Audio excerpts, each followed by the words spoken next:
Hello दोस्तों, अस्सलाम वालेकुम and welcome to my YouTube channel.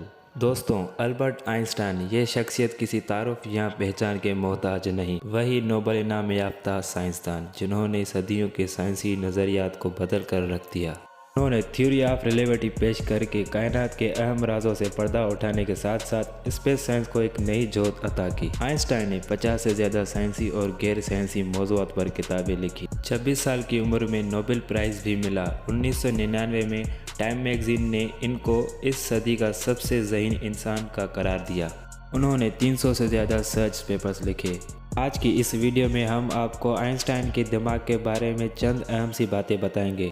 दोस्तों, आइंस्टाइन 14 मार्च 1879 में जर्मनी के एक यहूदी खानदान में पैदा हुए। उनके पैदा होने के बाद डॉक्टर्स ने नोटिस किया कि उनका सर नॉर्मल बच्चों के मुकाबले काफ़ी बड़ा था। काफ़ी उम्र होने के बाद आइंस्टाइन बोल नहीं सकते थे, जिनकी वजह से उनके माँ बाप काफ़ी परेशान रहते थे।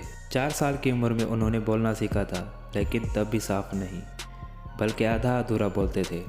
4 साल की उम्र तक बिल्कुल भी बात नहीं कर पाते थे। पर एक दिन जब अपने माँ बाप के साथ रात का खाना खाने पर बैठे थे, तब अचानक आइंस्टाइन ने कहा कि सूप बहुत गर्म है।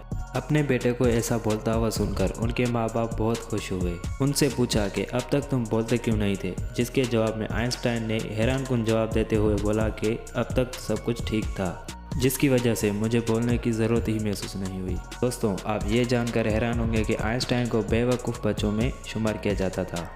खास करके आइंस्टाइन के टीचर भी उन्हें पसंद नहीं करते थे, क्योंकि वो सिर्फ साइंस और मैथ के अलावा हर सब्जेक्ट में फेल होते थे।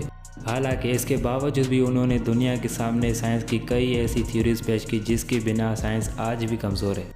दोस्तों, 18 अप्रैल 1955 को अमेरिका के प्रिंसटन मेडिकल सेंटर में उन्होंने अपनी आखिरी सांसें ली। आइंस्टाइन की जब वफ़ात हुई तो उनकी उम्र 76 साल थी। डॉक्टर्स के मुताबिक अगर आइंस्टाइन सर्जरी की इजाज़त दे देते तो वो कुछ साल और भी ज़िंदा रह सकते थे। उनका कहना था, मैं जब चाहूँगा तब जाऊँगा और ज़िंदगी को किसी ऑपरेशन के ज़रिए लंबा करना मुझे पसंद नहीं। वो कभी नहीं चाहते थे कि उनके मरने के बाद उनके दिमाग पर तहकीक की जाए। उसकी वसीयत पर अमल ना किया गया। पैथोलॉजिस्ट डॉक्टर थॉमस हार्वे को उनके जिस्म पर तहकीक करने के लिए बुलाया गया। इस दौरान हार्वे ने उनके ख़ानदान से इजाज़त लिए बगैर उनका दिमाग उसके जिस्म से अलग कर दिया और वहाँ से भाग गए। 20 साल बाद उन्होंने आइंस्टाइन के बेटे की इजाज़त के बाद आइंस्टाइन के दिमाग पर तहकीक करना शुरू की। सबसे पहले हार्वे ने आइंस्टाइन के दिमाग का वज़न किया, जो कि 1230 ग्राम था। आम इंसान के दिमाग का वज़न भी उतना ही होता है। उन्होंने उनके दिमाग के 240 हिस्से किए और उनके ब्रेन टिश्यूज से 1000 माइक्रोस्कोपिक स्लाइस बनाए, जिससे दुनिया भर के रिसर्चर्स को भेजा गया। हार्वे ने ज़हीन तरीन दिमाग को 40 साल तक एक बेसमेंट में कैद रखा। इसके बाद उसने आइंस्टाइन का दिमाग और साइंसदान को दिया, जिसके सिर्फ 40 टुकड़े मिले थे। आइंस्टाइन का दिमाग पर तहकीक करके पता चलाया गया कि आम इंसान की निस्बत उसका दिमाग मुख्तलिफ था।